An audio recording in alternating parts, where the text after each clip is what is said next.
I have put this program in place for a reason, and that is to better protect the American people.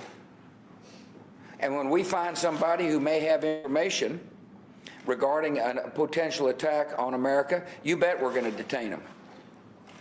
And you bet we're going to question them.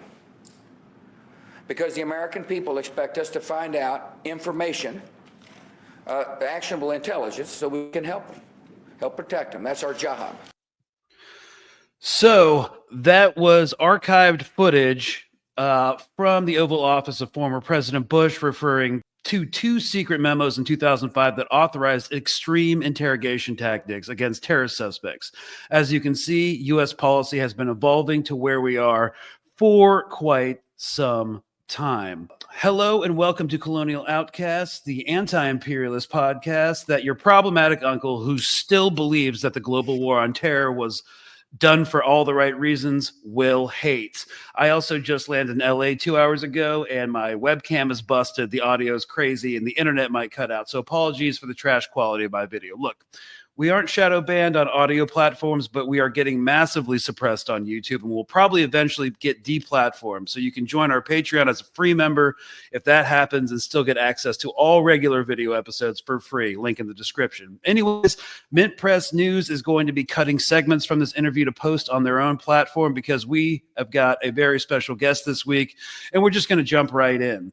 So today we are joined by John Kiriakou, CIA whistleblower and former intelligence analyst and operations officer for the CIA's Counterterrorism Center. He was integral in exposing the CIA's enhanced interrogation program in 2007 and did some time for it, I believe. He is now an author, books linked in the description, and host of CIA Declassified Season 2, which is now streaming on Unifid TV. I'm going to clarify the pronunciation of that in a second, also in the description.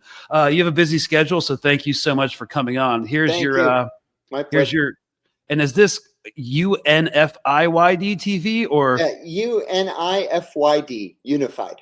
Yeah. Oh my, I don't know how I missed that. That's okay. Everybody does. It's been a long week. Unified. Yeah. I don't know. I just went back to like some stupid like military jargon term, how I would pronounce it, like Unifid. Wow. Totally missed that one. No worries. So anyways, for the audience, a rough outline. The legacy of the Iraq War, U.S. relation and whistleblowing, U.S.-Israel relations, and the current internal administration drama about the Iran nuclear deal, which has been a drama, since the revolution. Yes. And the expansion of the Guantanamo Bay and CECOT prison in El Salvador. As the kids say, it's giving extraordinary rendition from the global war on terror. So again, let's just get right into it. And I personally want to start off with this question because I spent the most formative years of my life in Joint Special Operations Command in the 75th Ranger Regiment. And when I started to branch more into like human intelligence collection and got plugged into the kinetic strike targeting cycle of drone strikes in Afghanistan officially, of course, I knew we were dropping people who shouldn't have been dropped. And I was a field interrogator for a while, and we knew other interrogators that were still like pretty brutal. I never believed in negative incentives. It's just not who I was personally, and there were some reforms after the torture report came out. But basically, it was just don't use waterboarding or threaten to use dogs and don't get caught. My question that I always like to ask, like when you put the wheels in motion to blow the whistle on human rights abuses by U.S. clandestine services, why did you do it, or what did you hope to achieve and put yourself at such personal risk? Like I've just met so many guys who either didn't care or were resentful that they couldn't go even further. Sure. One of the reasons why I did it was, well, let me back up. I was the chief of CIA counterterrorism operations in Pakistan in the immediate aftermath of 9/11. Mm-hmm. When I returned to CIA headquarters in May of 2002, I was asked if I wanted to be trained in what they called the use of enhanced interrogation techniques. I had never heard that term before. I didn't know what it meant. And the way it was explained to me, in my mind, was clearly torture. And I was well read enough to know that we have the Federal Torture Act of 1946. We have the United Nations Convention Against Torture. We have other laws that very clearly delineate what we are allowed to do in national security custodial interrogations. I declined the training. I was the only one of the 14 people who were approached who declined to be involved. At the same time, I was promoted because I had led the capture of Abu Zubaydah, who we believed was the number 3 in Al-Qaeda at the time, and who was the first person to be subject to torture. So I got promoted to be the executive assistant to the CIA's deputy director for operations. And in that position, I was able to see, for 1 year, I was able to see literally everything that the CIA was doing around the world. It was 100% crystal clear to me that there were a lot of people inside the CIA who were opposed to the torture program. People were writing cables back to headquarters from the secret site saying, whoa, this is not what I signed up for. I'm not going to do this. I want to come home. That's called a curtailment, where you curtail your overseas assignment. It's a career-ending decision to just say, send me home. I'm not doing this. There were people who resigned from the secret site. There were nurses who fainted while watching the torture sessions. There were doctors from the Office of Medical Services who would write, wait a minute. I took an oath to do no harm. And you want me to be there to revive this guy after you kill him so that you can torture him more? I'm not doing that. So I thought, well, certainly somebody is going to say something. After my tour on the executive floor was done, I went to the United Nations for my final tour. And then I resigned from the CIA and I went into the private sector, still thinking somebody's going to say something. And nobody did. And then finally, in 2007, I said something to ABC News. My only regret was that I left 5.5 years on the table. I learned about the torture in May of 2002. It started on August the 2nd, 2002, and I didn't say anything until December the 11th, 2007. And I wish I had said something sooner. Did more than most. What was the source of I don't know, your desire to do that? Because I've not known people opposed to the torture program just for very practical realpolitik reasons. Yeah, it doesn't work. Right. It doesn't work, and if it ever comes out, it degrades U.S. soft power globally. Yeah, it very much does. The reason why I felt so strongly about it is, as soon as the moment that I heard about it, my response to the senior officer who approached me was, that sounds like a torture program. Torture is illegal. And he said, no, it's not a torture program. The president signed off on it and the Justice Department signed off on it. It's perfectly legal. And I said, I don't know, man. Let me think about it.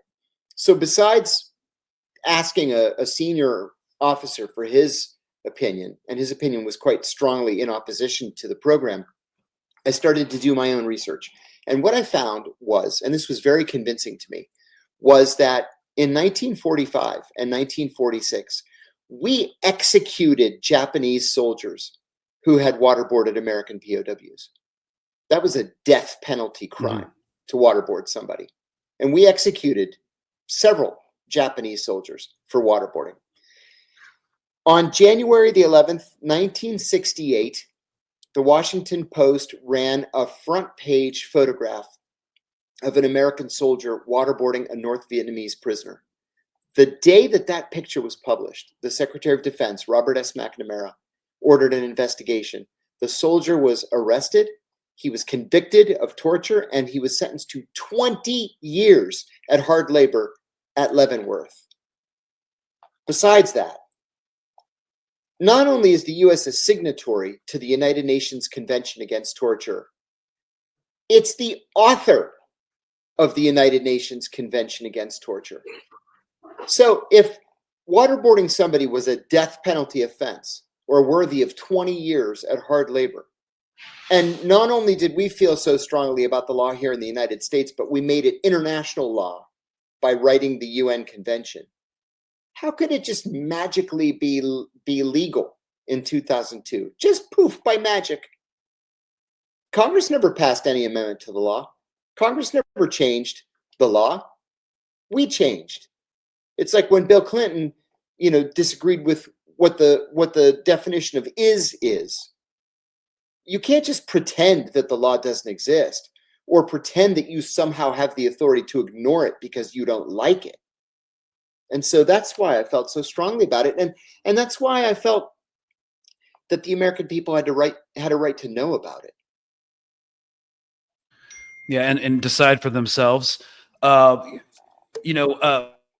think we've kind of seen the disintegration of any pretense that any sort of law of land warfare or international law really exists when it comes to the United States. I mean, one of the most telling things about like saying the quiet part out loud was when the head prosecutor of the ICC was told, and he went on record saying that he was approached by a Western official saying that the ICC was for warlords in Africa and thugs like Putin. And that kind of definitely sums it up. And now what we've seen and what I've always been frustrated about is like American voters generally only care about domestic issues and not really foreign policy because, geopolitics is difficult. A lot of people weren't educated in that kind of stuff. But when we break laws overseas, and this is just like longstanding colonial theory, whatever laws we break overseas in the colonies boomerangs back towards like the imperial core, or whatever you want to call it. So now we're seeing that.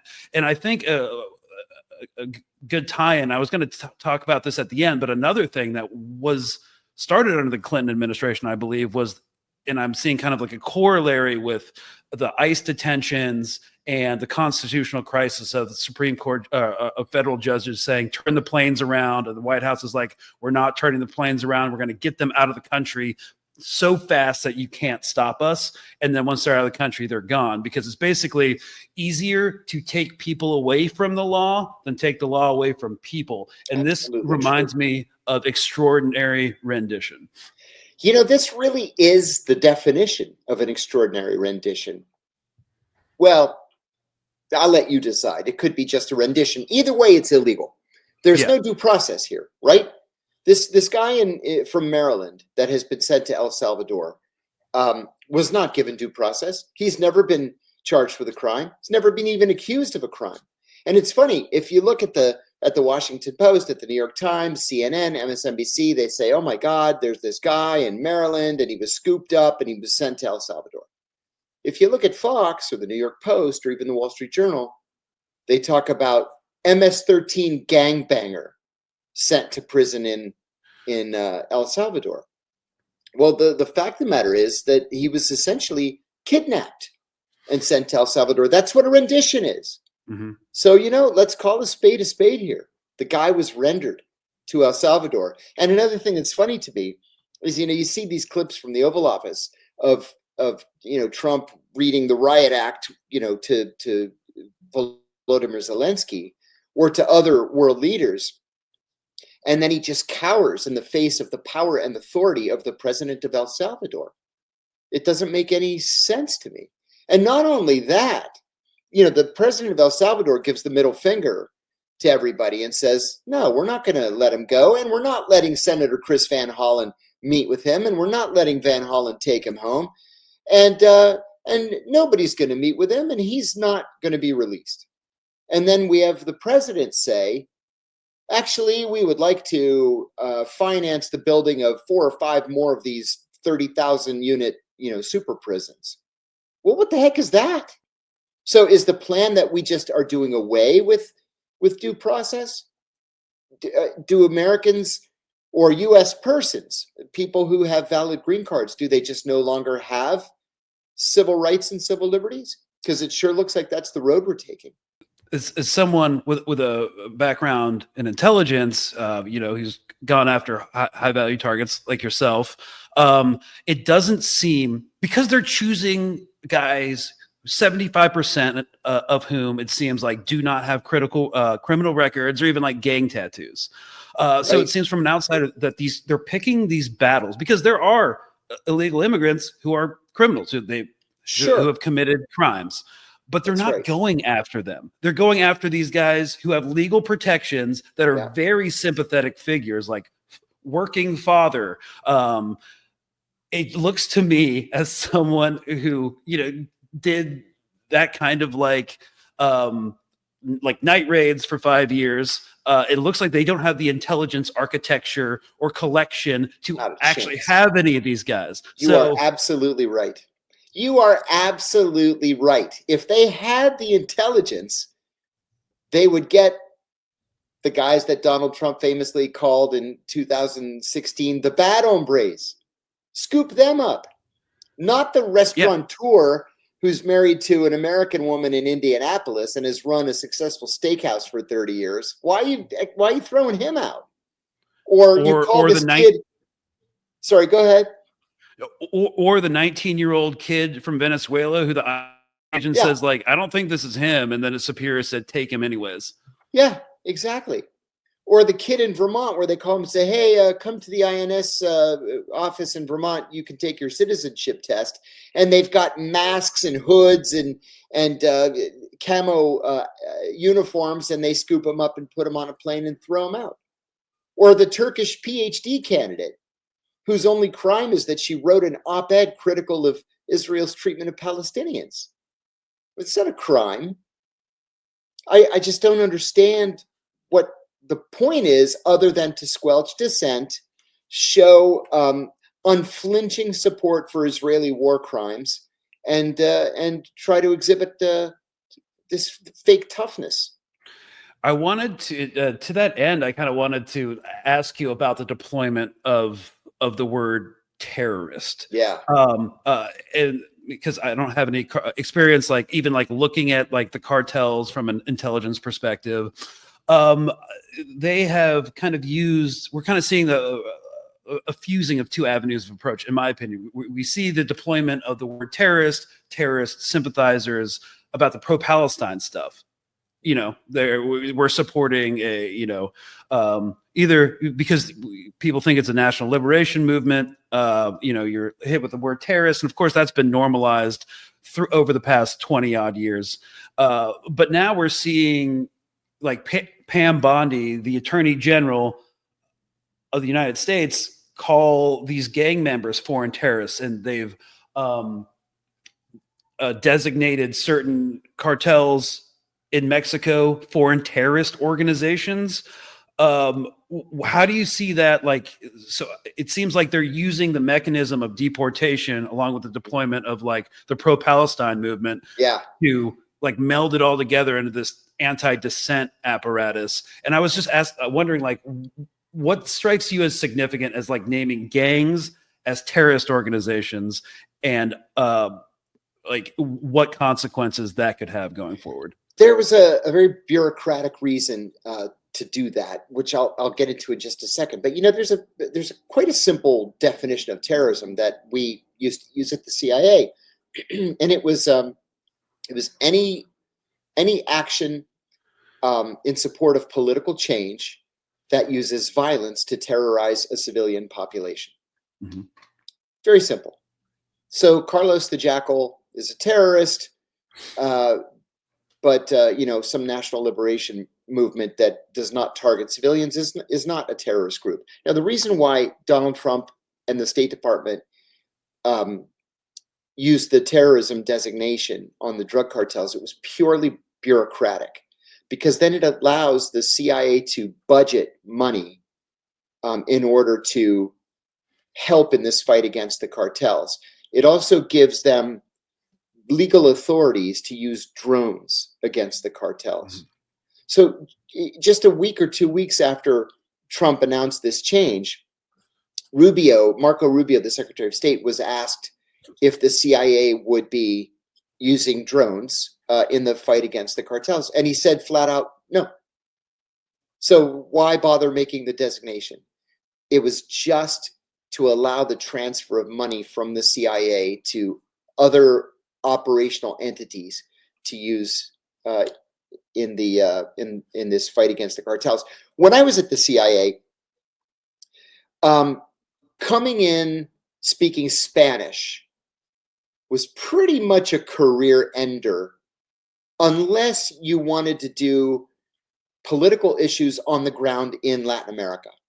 Okay, if you join the Directorate of Operations, you speak Spanish, and you want to spend your career, in a half a dozen countries around Latin America, okay, good on you. If you had any interest at all in drugs, it was a career ender, because nobody gives a shit about drugs at the CIA. I'm sure you've seen the show Narcos on Netflix. And just as they're going in to grab, Pablo Escobar or the gentleman of Cali or whomever, the CIA station chief moves in and just screws up the whole operation. Well, that was true. And it's because the CIA never cared about drugs. They cared about communism back at that time. They cared about terrorism a little bit later. They care about proliferation. They don't care about drugs. Well, they still don't care about drugs. So there's not going to be this big move inside the CIA to focus on the cartels. This was purely a bureaucratic, budgetary, and paperwork exercise to allow the free transfer of money. Yeah. And I would say that I just might get some questions in the comments, like, what about the Contra with Nicaragua, like creating a slush fund for Iran and stuff like that. But beyond that, you would say that kind of proves the point, because the idea was that the CIA allowed the drugs into the United States. The drugs made their way to Los Angeles, and then the crack epidemic was born. Mm-hmm. If it were the other way, it would have been the CIA trying to stop the flow of cocaine from Central America to Los Angeles. Yeah. So they're kind of a outward facing entity. So yeah, I thought the whole thing was bureaucratic, but do you foresee, because I try to not be reactionary when it comes to these things, and I try to not talk people down, because like last summer, people were like freaking out and asking me a lot of questions about these National Guard troop deployments to Syria. And I was like, guys, it's just a National Guard rotation. Like it was scheduled for a long time. I don't get worried until I see active duty orders for like the 101st Airborne and a Marine Expeditionary Force and a carrier battle group.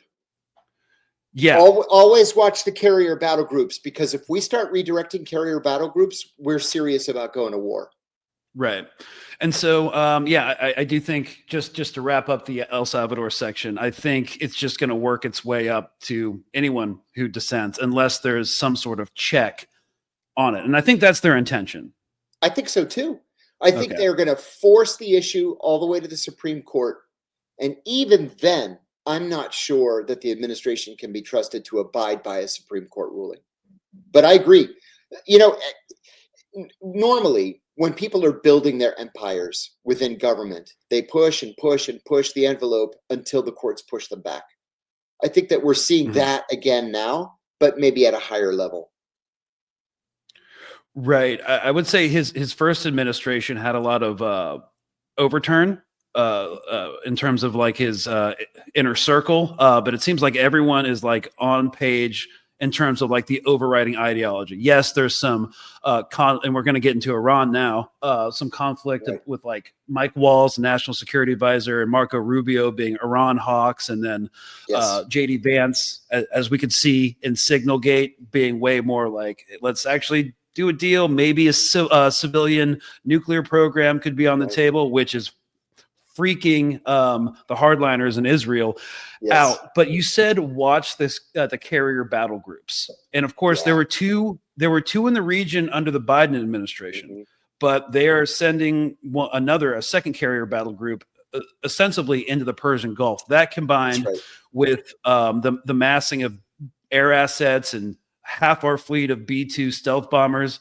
nuclear capable, but also capable of dropping 30,000-pound massive ordnance penetrators, presumably for underground nuclear hard sites. Bunker busters. Yep. Yes, but bigger ones. I think I'm not really sure about the history, but I think they were developed for like collapsing caves in Tora Bora. Yeah, that's exactly what it is? Yeah. Okay. Yeah. I remember when we were experimenting with those during the Afghanistan war, we captured a guy. He had come out of the He had come out of the caves in Tora Bora and crossed the border when we caught him at the border. And he said that the Americans, I'll never forget the word that he used, that the Americans had detonated a hideous bomb. He called it hideous in the cave. And when he came out, he was the only person who lived, first of all, and blood had squirted out of his ears. And he never regained his hearing. But that's when we were trying to develop these bunker busters, presumably for use, later on against underground Iranian sites. Yeah, because Israel doesn't have the capabilities to do that, but we do. So my question is, well, we're seeing a carrier battle group go a second one, ostensibly to like isolate Yemen and maybe do like naval patrol operations to stop like the supply flow of like avionics and electronics from Tehran to the Houthis or whatever. But it is kind of alarming, and there's this internal drama about the Iran nuclear deal within the administration itself. I don't know, what's your read? Because from my perspective, and like even hawkish think tanks like the Saban Institute of Foreign Relations and the Brookings Institute said like there's not really anything we can do or achieve militarily. So I don't know, what's your read on it? I'm actually of two minds on this issue. There's the pessimistic analysis and the optimistic analysis. The pessimistic analysis is that everything you said is correct, right? We've got our stealth bombers in Diego Garcia. We have an enormous Air Force presence at Al Rashid Air Base in Qatar. The Fifth Fleet is headquartered in Bahrain. We've got 2 carrier battle groups. There's one that's not too terribly far away that we could bring in the event of hostilities. We also learned a couple of days ago that Benjamin Netanyahu, when he met with Trump on Saturday, specifically asked the United States to attack Iran. Now, Netanyahu has done that in every meeting with every president since George H.W. Bush, and he always is told no. But if there's anybody who's going to go along with that kind of thing, it would be Donald Trump. So on Saturday, Netanyahu specifically asked, please bomb Iran. And to his credit, Trump authorized these talks that took place in Muscat. So on the pessimistic side, yeah, we're gearing up to go to war. On the optimistic side, we used to say in the 70s that only Nixon could go to China, right? Richard Nixon was the biggest China hawk that existed in government. He wanted to nuke the Chinese. And only, the Joint Chiefs of Staff, which are always like the last ones that want to go to war, held him back, right? No, we shouldn't nuke China. And it turned out he went to China and Mao feted him. And then Deng Xiaoping, the vice premier, came here and we feted him. And we gave them, a Lincoln Continental and 2 Buffaloes, and they gave us the Pandas. So that's how it all got started. Only Nixon could go to China. Well, you know what? Maybe only Trump can go to Iran. And the reason I say that is because it's been pretty well reported that Trump is obsessed with winning the Nobel Peace Prize. He was infuriated that Obama was given the Nobel Peace Prize before he ever lifted a finger as president of the United States, and then didn't deserve it because he killed far more people than George W. Bush ever killed. Mm-hmm. But maybe Trump is looking back at the first term and saying, I kind of squandered it with the North Koreans. Nothing ever happened there, even though it was very promising at the beginning. Maybe I can work something out with the Iranians. And he says to himself, I'm on record as hating the Iranians so much I killed their most beloved general as he was landing at the airport in Baghdad on a peace mission, for heaven's sake. Well, I was surprised that the Iranians agreed to talk to him in Muscat. And you remember, last week, the White House said that these negotiations would be direct, face-to-face. Mm-hmm. The Iranians said, oh, no, they won't. The Omani foreign minister is going to shuttle between 2 conference rooms. Well, in fact, both things were true. The foreign minister did shuttle between the 2 conference rooms, and at the end, both sides met together with the foreign minister. They shook hands and they agreed to meet again on Saturday in Rome. Well, this is how fruitful negotiations begin. Now, there have been very serious changes in the U.S. position. All of a sudden, the U.S. has lifted its objection to Iranian development of a delivery system. This has to be panicking the Israelis, right? Let's say the Iranians have a bomb, which the CIA says they don't. Even if they had a bomb, they have no way to deliver it to Israel. They can't launch it. They don't have the mechanism for it, but they're beginning to build the mechanism for it. The U.S. removed their objection to this development. And number two, it looks like the U.S. is lifting its objection to the production of enriched uranium to be used in power generation. You know, the U.S. position was no nuclear program, period, or we're going to bomb you into the Stone Age. That's not the position right now. Donald Trump's position has changed pretty dramatically. And it seems to me that this might be the real basis for negotiations. Yeah. The thing is, though, it seems like he's very volatile because he's very volatile. That's what scares me. Yeah, because the thing is, like, yes, he wants the Nobel Peace Prize, but I just feel like instinctively, like what it's starting to look like kind of is Obama's JCPOA, yeah. which Trump slashed. Yeah. And I just feel like all it will take is like one of his advisors to be like, Mr. President, this looks like Obama's exact deal. Do you want to like actually complete Obama's legacy? And then it'll be like, nope, shut it all down. Like, yes. It could be something that simple. You know, and the sad thing too is that the JCPOA was actually working. It was the same setup that the United Nations had negotiated with Saddam Hussein, you know, through UN Security Council Resolution 986, where there were international inspectors that were allowed to go to the nuclear sites. The nuclear sites were sealed with lead seals, and there were CCTV cameras everywhere. It was the same deal in Iran, and it was actually working. But Donald Trump hated that Barack Obama negotiated it, and that's why he pulled us out.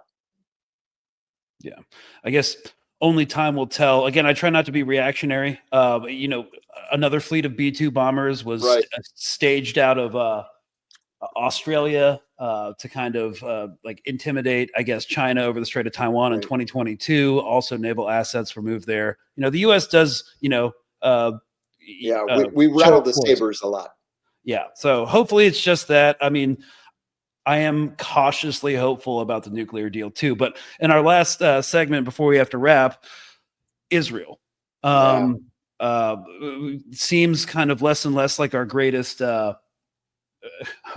ally and more of like a cunning adversary. I was just wondering, my own experience, like dealing with, or my friend, I never worked directly with Israeli Special Operations Forces, but like some of my buddy in the Special Forces group and one of my former squad leaders who went into Delta Force said they were almost intolerable to work with. Yeah. So what was your experience in the clandestine services?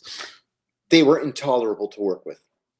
Yes. And you know what? I'll tell you a story just to give you an idea. I'll tell you two stories. My very first briefing, when I was a brand spanking new CIA officer 35 years ago, January, was for the local Mossad and Shin Bet representatives. The briefing was on Iraq, and it included all of the Iraq analysts in the building, CIA headquarters. We do not brief the Israelis at CIA headquarters. The Israelis are not permitted in the building, because when they were permitted in the building, every time they'd come, they would give us a gift that invariably had a bug inside of it and packed with batteries. And we're like, all right, you guys can't come here anymore. So we meet the Israelis at this offsite location in Northern Virginia. And because I was the junior most analyst, I went last. So we went around the conference room table. It was about like 8 or 10 of us, 8 of us, I guess it was, from the most senior analyst to me, the most junior. And when they got to me, I used my real name because I was not undercover. So I said, my name is John Kiriakou, and I'm going to brief you today on Saddam Hussein and the Iraqi cabinet. And the Shin Bet guy says, please spell your name. So I spelled it. And then he looks up at me over his glasses and he goes, you are Jewish? And I said, I am not recruitable. Don't even think about it. Mm-hmm. He asks me in front of all my colleagues, am I Jewish? So he can target me for recruitment. Number one. Mm-hmm. Number two, several years later, I transferred into a State Department position. It was an honest to God State Department rotation. I became the economic officer at the American Embassy in Manama, Bahrain. But there was a married couple in my office, and the wife went into the same position at the American Embassy in, it was the American consulate then in Jerusalem. So her husband, because she was the lead, her husband went to the University of Tel Aviv to learn Arabic.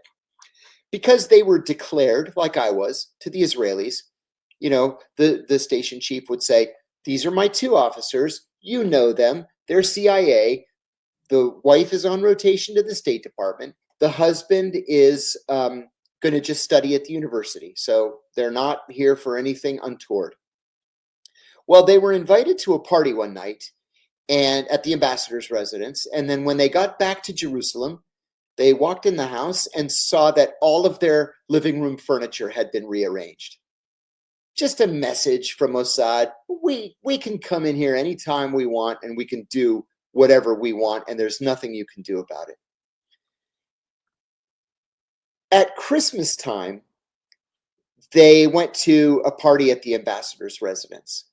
And when they got home, people had taken shits in all their toilets, right? They have 3 bedrooms, 3 bathroom house, and people had taken shits in each one of their toilets and just left it there.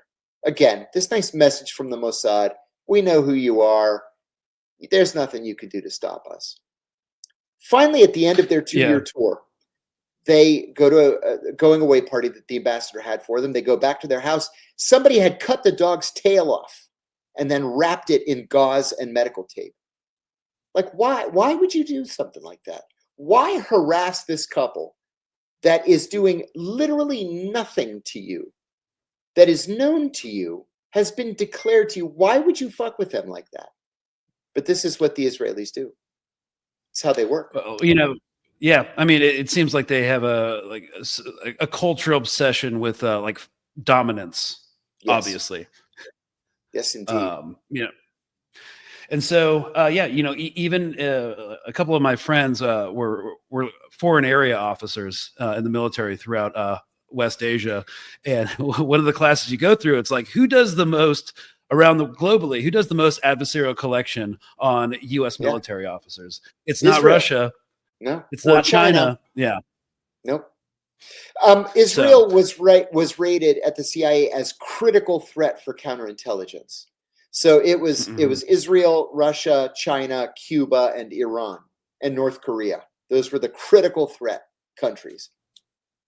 Yeah, it's bad, really bad. Yeah, and of course, the disconnect between the intelligence services and the politicians who give a political talking point must be very grating to the people who serve in those institutions. Man. And the funny thing too is, at the State Department, among foreign service officers, it's no secret what the Israelis do. There was no love of the Israelis inside the State Department. But you're right that the pressure comes from the policy community, comes from Capitol Hill, from the White House and Capitol Hill. At the State Department, and especially at the CIA, you don't need to take those political issues into consideration, but you have to carry out the foreign policy of the United States, whether you like it or not. Yeah. It just reminds me, just kind of like wrap this up. When I first started branching more into an intelligence role within my unit, kind of like my mentor was like, you know what? Despite what they're saying in Washington or anything like this, if we pull out, the entire government will collapse in 2 weeks. And that was in 2011. And nothing changed. But I guess we're just going to keep putting money and resources into it. So, yeah, that was also very frustrating foreign policy. But anyways, thank you so much for coming on. I know you got a hard out. Yeah. So John Kiriakou, he's got a new series on unifytv.com, link in descriptions. And also he's written a number of books on CIA, whistleblowing, etc. Really appreciate your time. And my pleasure. Thanks for having me. Great. All right. And thank you all for watching. We will be back next week. Cheers, y'all. Have a good weekend.